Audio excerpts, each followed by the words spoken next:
Hello everyone and welcome back. Today I thought I'd do something a little different.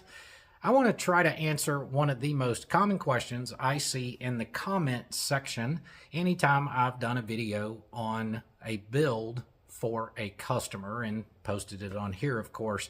And that number one common question is, what did that build cost? Well, I want to explain today why that's not always the easiest question to answer. So stick around.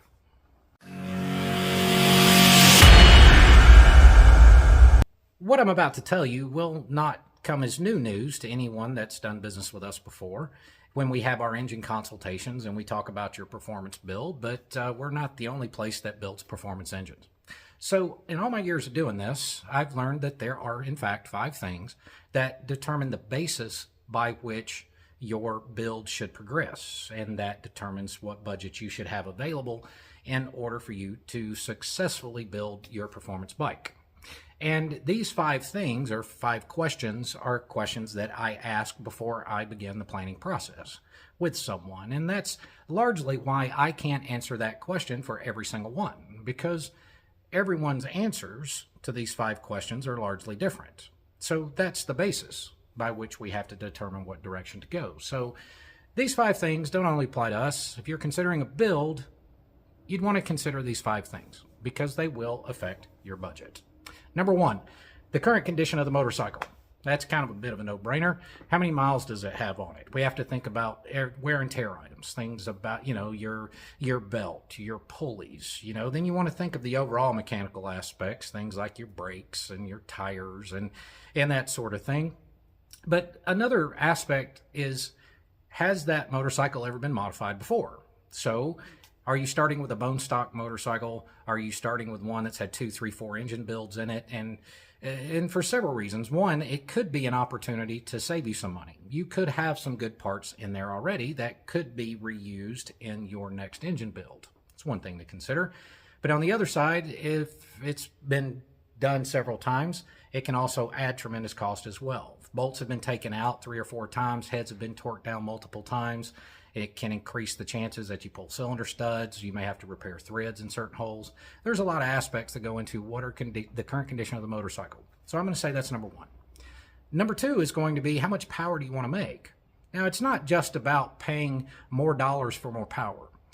If you want reliability, you have to consider all the complementary parts that should be put into that build to support the amount of power that you want to make. Things like clutch basket clutches, potentially chain drives, those sort of things.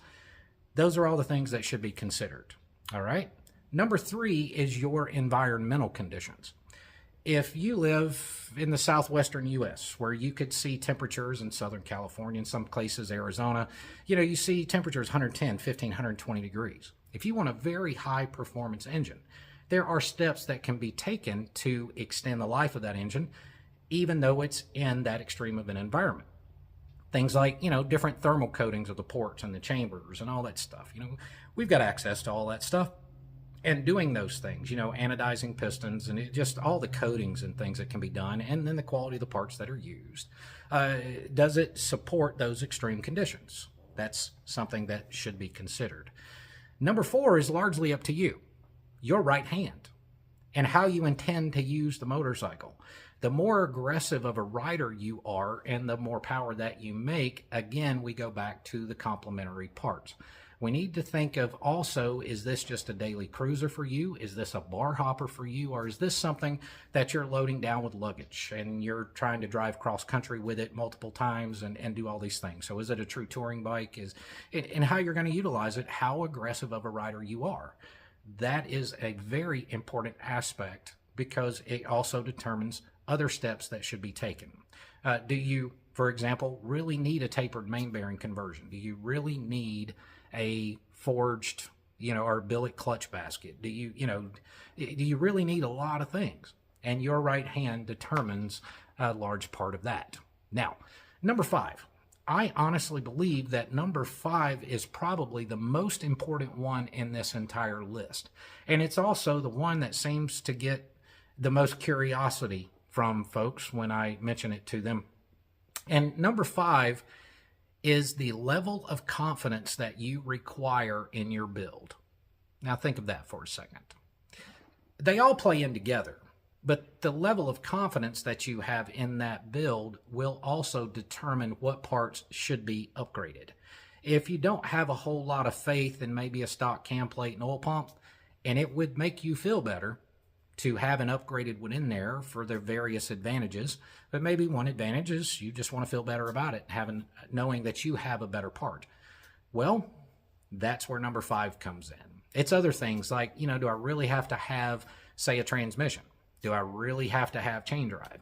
And so my response would be no. You could have an exceptionally high power producing engine, but if you don't ride it aggressively, again, that was number 4, if you don't ride it that aggressive and all of that, you don't really have to have those things. But at the same time, if you want a very high level of confidence that if you're at that red light in Daytona that one time and you want to be able to smack it and just to see what it'll do, and you want to be confident that, or more confident that it's going to be able to perform and not break, satisfying that level of confidence for you is exceptionally important.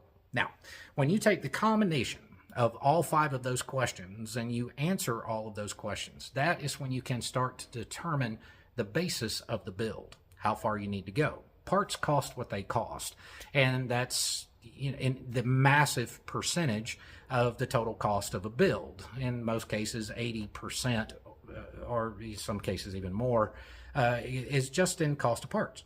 So those 5 questions determine what parts will be required, and answering them, I believe, is very important. And then from there can be changes along the way. So maybe you're not an aggressive rider, but you have a lot of miles on the bike. Okay, if you're not an aggressive rider, but you got a lot of miles, maybe you don't need to invest in a chain drive conversion, but with a lot of miles, it would probably be a good idea to put a new belt on with pulleys. So there's several variances and things to juggle around there. But in large part, sometimes when you're doing some of these builds, the difference in cost between a moderate power producing build and a high power producing build, the labor will be the same. It's the cost of the parts and the quality of the parts that go in to support your goals for that entire build. Again, number 5.